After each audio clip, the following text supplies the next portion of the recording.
Are you interested in improving your slice serve? Well, I've got 3 tips that are going to help you with that today. My name is Jeff Salzenstein.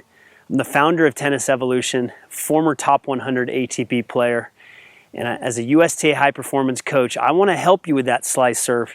Slice serve was one of my better shots on the tour, and it took me a lot of time to develop it. I want to shortcut you right now with these 3 tips. So tip number 1, and it's an obvious one, but I'm going to add in maybe a couple subtleties that you hadn't thought about yet, but it's the grip. So we got to make sure that you have a Continental grip. A lot of players have a forehand grip, semi-western or eastern even on the serve. A lot of players start out in a Continental, which I'm showing you right now, and then when they toss the ball, they actually open their hand and change to a forehand grip. I see that one a lot. Are you one of those players that cheats like that? You can't do that. We got to get you in a Continental grip, okay? Not going to go into a lot of detail showing graphics about it today, but you get the idea. If you've been playing tennis for any length of time, you know what a Continental grip is. But here's some other things that I want to point out. I want to make sure that you got your trigger finger, your index finger is spread. Very, very important. I see players serve or even hit forehands with those fingers together like this. We got to angle the hand on the racket and have that trigger finger. When you do that, you're going to notice that this thumb is on the middle finger like this. If you don't do this, it's going to be on the index finger. Okay? So we're going to have that index finger spread. We're also going to have the heel of the hand off of the racket. Okay? And we're nice and loose with that Continental grip. All right? So with the Continental grip, that allows you to hit the ball more on edge like this. That's not exactly how it looks when you're hitting the ball, but that's what the feeling should be. If you got the forehand grip, the pancake grip here, you're going to be hitting it more straight on. We don't want that, okay? So you're in a Continental, and then you can swipe around the ball, okay? You can swipe with that Continental. You can even move the racket or the grip a little bit. If you're in a Continental, you can even move it towards backhand a little bit so that when you start, the strings are facing up like this. Okay, that was a nasty slice right there. That one felt amazing. I think I should serve for a camera more often. Okay, so that's tip number 1. Tip number 2 is I want you to listen to the sound of the ball hitting the strings and notice the different sounds. So this is an awareness drill, an awareness concept. A lot of players focus on what's called the clock face. I have people emailing me and sending me messages on YouTube and at my blog and on my website all the time about the clock face. Should I go from 9 to 3 or 6 to 2 or whatever it is?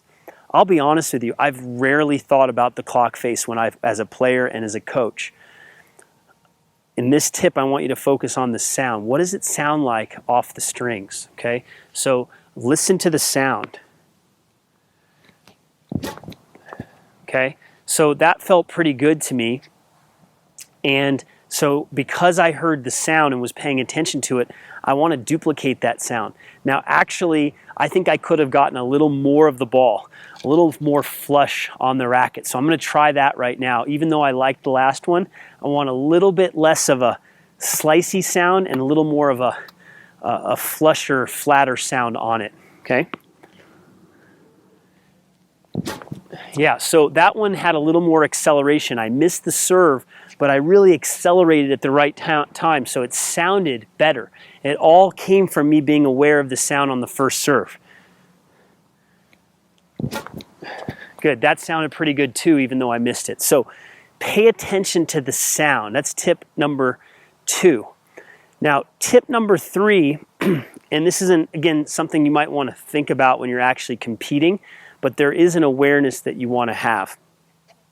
In this tip, and it's related to your toss, I learned this from John Yandel years ago when I was playing on the tour, is what the racket angle is when you make contact. So when you reach up to make contact, when you're hitting a slice, you want to feel like the racket is more up and down like this. Okay, more up and down like this. If you were to hit topspin, then the racket is going to be more at this angle when you're making contact. So the steeper the angle this direction, the more up and over and the more topspin you're going to hit. The more that the racket is straight up and down, the more that you can quote, carve around the ball. Now, don't get me wrong, when you're hitting a slice serve, there's still some pronation that can happen. There's still some up and over that can happen on the slice serve. But the feeling, okay, whether it looks like this or not, the feeling is to be coming around the ball and to feel like the racket is more straight up and down. That means the toss has to move this direction for a lefty, this direction for a righty. Okay, so the more the toss drifts over your opposite shoulder for a topspin serve and making contact, the more the angle will look like this. See the arm and the angle of the racket? That's for topspin. The more the toss moves this direction, now the racket is more straight up and down. And that's what allows you to hit better slice. So I'm thinking, my tip is that the racket is going to be more straight up and down when I'm hitting the slice. Okay? So let's do one. What we'll do is we'll do one in slow motion where I kick. So at contact, you can notice the angle of the racket. And then we'll do one in slow motion with slice. And you can see the difference.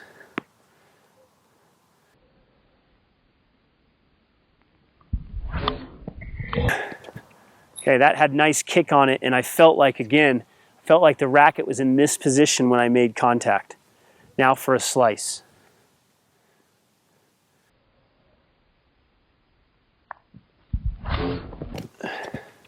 That one actually kicked, so this time I want to do slow motion where I exaggerate slice.